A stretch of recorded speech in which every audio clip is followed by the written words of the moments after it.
দক্ষিণেশ্বরের পর এবার কালীঘাট বাংলা নববর্ষের আগে চালু হচ্ছে স্কাইওয়াক। আর আজ আনুষ্ঠানিক উদ্বোধন করবেন মুখ্যমন্ত্রী মমতা বন্দ্যোপাধ্যায়। মন্দিরে যেতে 407 মিটার লম্বা স্কাইওয়াক, সেখানে রয়েছে চলমান সিঁড়ি, লিফট।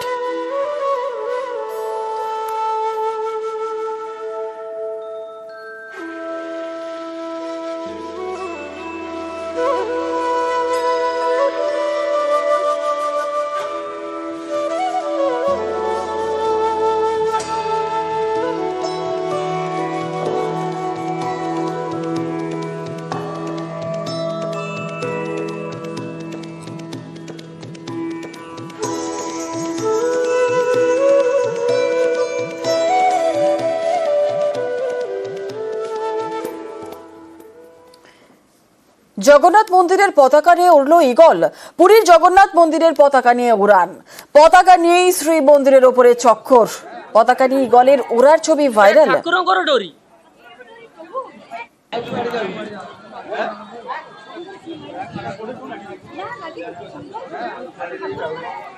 এটা ঠাকুরঙ্কর ডোরি।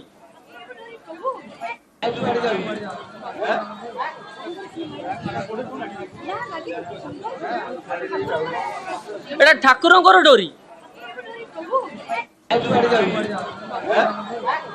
পুরীর জগন্নাথ মন্দিরের পতাকা নিয়ে উড়ান। জগন্নাথ মন্দিরের পতাকা নিয়ে উড়ল ঈগল। পতাকা নিয়ে শ্রী মন্দিরের ওপর টানা চক্কর। আর পতাকা নিয়ে ঈগলের উড়ার ছবি ভাইরাল। এটা ঠাকুরঙ্কর ডোরি। গত বছর বর্ষায় সিসামারা নদীর বাঁধ ভেঙে হয় বিপত্তি, ভেসে যায় নদীর পাড়ের বিস্তীর্ণ এলাকা। এবার সেই বাঁধই সারানোর কাজ শুরু। 340 মিটার নদী বাঁধের জন্য 1 কোটি 9 লক্ষ টাকা বরাদ্দ করেছে সেচ দপ্তর।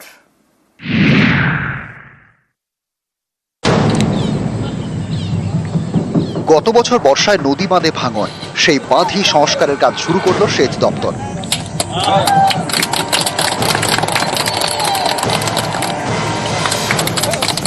আলিপুরদুয়ার শালকুমার 1 নম্বর পঞ্চায়েত, এখান দিয়ে বয়ে গিয়েছে শীষমারা নদী। গত বছর বর্ষায় ফুঁসে ওঠে প্রায় 340 মিটার বাঁধ ভাঙে, ভেসে যায় বিস্তীর্ণ এলাকা। নদীর আগোয়া জলদাপাড়া জাতীয় উদ্যানও প্লাবিত হয়।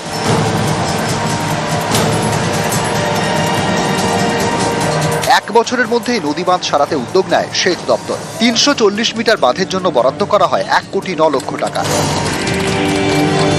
টাকা বরাদ্দ হয়েছে আগে, এবার কাজ শুরু। রবিবার ভার্চুয়ালি বাঁধ সারানোর কাজের উদ্বোধন করেন সেচ মন্ত্রী মানস ভূঁইয়া।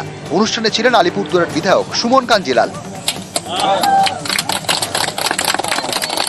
আমরা চাইছি যত তাড়াতাড়ি এই 340 মিটার বাঁধের যে প্রোটেকশন ওয়ার্ক, সেই কাজটা সম্পন্ন হোক। এলাকার বাসিন্দারা গত 2 বছর খুব আতঙ্কে কাটিয়েছে বর্ষার সময়।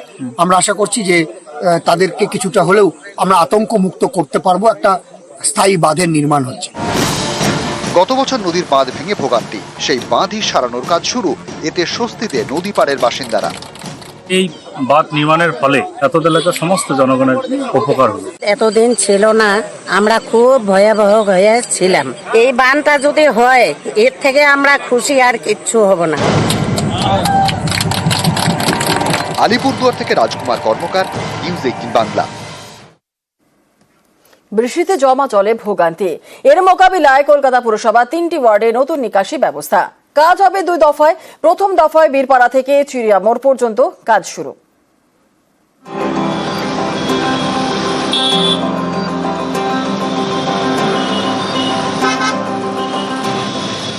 দমদম রোড থেকে 7 ট্যাঙ্ক হয়ে চিড়িয়া মোড়। কলকাতা পুরসভার এইসব এলাকায় প্রতি বছরই বৃষ্টিতে জমা জলের ভোগান্তি। হ্যাঁ, ভালোই জল জমে। একটুখানি বৃষ্টি হলে পরেই জল জমে যায়। বিশেষ করে এই জায়গাটায় তো বেশি জল জমে, হাঁটাচলা করাই যায় না। তারপর আমাদের বাড়ির লাইনগুলো বসে গেছে, পাইপগুলো, ওইগুলো জল জমে যায়। একটুখানি কোনো কাজ করলে বাথরুমে বসা প্রচুর অসুবিধা হয়। এই জল দুর্ভোগের ছবি বদলাতে উদ্যোগী হয়েছে কলকাতা পুরসভা। ওখানে যে টাকাটা লাগবে প্রায় 28 কোটি প্লাস আছে টাকাটা। আর্টারিয়াল ড্রেনেজ গুলো, বস্তি টস্তি যেগুলো আশপাশের বাড়িগুলো রয়েছে, তাদের যে ড্রেন এক্সিস্টিং রয়েছে সেগুলোকেও ঠিকঠাক করার জন্য প্রায় 12.5 কোটি টাকা দিয়েছে। বীরপাড়ার ডিসিল্টিং করার জন্য যে চ্যানেলটা থেকে জল বাগজোলায় যায়, সেখানে ওটা ডিসিল্টিং করার জন্য 1,63,00,000 টাকা দিয়েছে। এই টাকাগুলো কাজ হবে, আমার মনে হয় বছর খানিক লেগে যাবে, সামনের বছরটা লাগবে। পুরনো নিকাশি থাকছে, তৈরি করা হচ্ছে জল বের করার নতুন পথ, নতুন নিকাশি ব্যবস্থা। বীরপাড়ার কাছে কাজ শুরু হয়ে গিয়েছে। দুভাগে কাজ করবে কলকাতা পুরসভা। প্রথম দফায় কাজ হবে বীরপাড়া থেকে চিড়িয়ামোড় পর্যন্ত। এখানে হবে ভূগর্ভস্থ নিকাশি। মাটির নিচে বসবে প্রায় 2 কিলোমিটারের পাইপ। বৃষ্টিতে জল জমলে পাম্প চালিয়ে এই পাইপের মাধ্যমে জল বের করা হবে। বীরপাড়া ড্রেনেজ পাম্পিং স্টেশনের ক্ষমতাও বাড়ানো হচ্ছে। এছাড়া কেষ্টপুরে বাগজোলা খালের কাছে নতুন পাম্পিং স্টেশন তৈরি করা হবে। দ্বিতীয় দফায় কাজ হবে উত্তর কলকাতার সবজি বাগান লেন থেকে দমদম রোড এবং নুনগোলা থেকে দমদম রোড। নেত্র সিনেমা থেকে শুরু হলো সবজি বাগান অব্দি, সবজি বাগানে গিয়ে শেষ হবে প্রায় 2 কিলোমিটার স্ট্রেচ। এখানে 7-8টা ল্যাটারাল এইগুলো আছে, গলিগুলো আছে। সেখানকে মানুষ বললাম 48 ঘন্টা থেকে 72 ঘন্টা অব্দি জলে ডুবে থাকে। তার মধ্যে 48 ব্লক বলে একটা ব্লক আছে, সেই ব্লকটা 50 ফুট দিয়ে যেতে হয়। সেই ব্লকটা 72 ঘন্টারও মাঝে মাঝে বেশি জল থাকতো। সেইগুলো কিন্তু একদম জলমুক্তি হয়ে যাবে। এই নয়া নিকাশি ব্যবস্থা চালু হলে জমা জলের দুর্ভোগ অনেকটাই কমবে বলে আশা কলকাতা পুরসভার। তাদের দাবি, এতে উপকৃত হবে Dum Dum road, Dum Dum station road, Rajabagan, Birpara, 7 tank lane, HK Seth lane, Umakanta Sen lane ও সবজি বাগান লেনের বাসিন্দারা। এই এলাকাগুলি পড়ে কলকাতা পুরসভার 1 নম্বর বড়োর 2, 3 এবং 4 নম্বর ওয়ার্ডে। এই 3টি ওয়ার্ডের ছোট ছোট নর্দমা গিয়ে মিলবে বীরপাড়ার ভূগর্ভস্থ নিকাশিতে। আমার মনে হয় এটা হলে একটা মানে দীর্ঘমেয়াদী পরিকল্পনা হবে এবং এটা আমাদের আশা করছি এই সমস্যা থেকে আমরা মুক্তি পাব।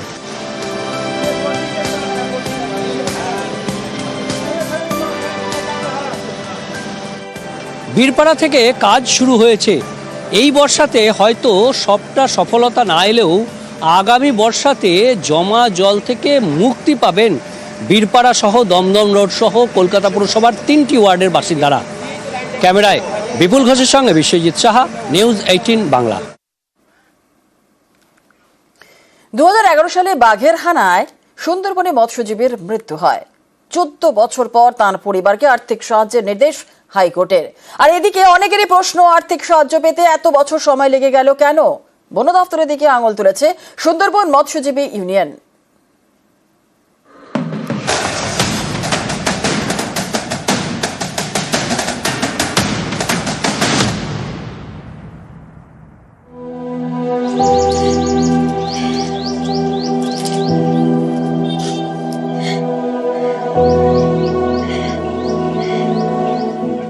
নিরাপদ মণ্ডল সুন্দরবনের মৎস্যজীবী।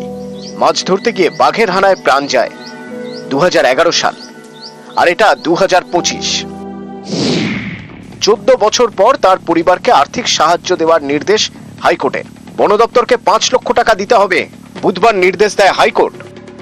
মহামান্য বিচারপতি অমৃতা সিনহা তার রায়ে বলেছেন 5 লক্ষ টাকা ক্ষতিপূরণ দিতে হবে 8 সপ্তাহের মধ্যে। এটা দেবে আপনার field director, Sundarban reserve authority, chief conservator of forest, department of forest.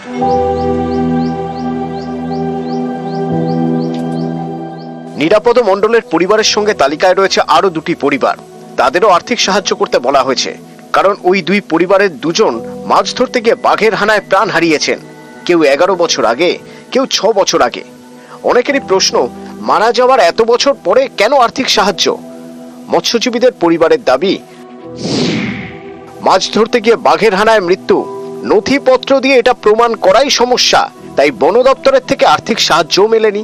শেষমেশ কলকাতা হাইকোর্টে মামলা করা হয়। সেখানেই আর্থিক সাহায্যের নির্দেশ দেন বিচারপতি। মাছ ধরতে যাওয়ার জন্য দেওয়া হয় বোট লাইসেন্স সার্টিফিকেট, BLC। এই লাইসেন্স দেয় বন দপ্তরের সুন্দরবন টাইগার রিজার্ভ। সুন্দরবনের মৎস্যজীবী ইউনিয়নের দাবি, মৎস্যজীবীদের অনেকেরই বোট লাইসেন্স সার্টিফিকেটের মেয়াদ ফুরিয়েছে। বন দপ্তর নতুন লাইসেন্স ইস্যু করছে না।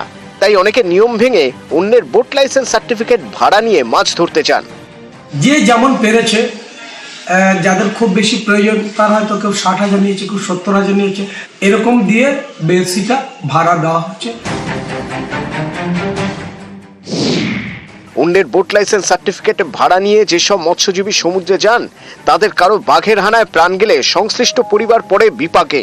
কারণ খাতায় কলমে প্রমাণ করাই কঠিন যে ওই মৎস্যজীবী সমুদ্রে মাছ ধরতে গিয়েছিলেন। সেক্ষেত্রে বন দপ্তরের আর্থিক সাহায্যও মেলে না।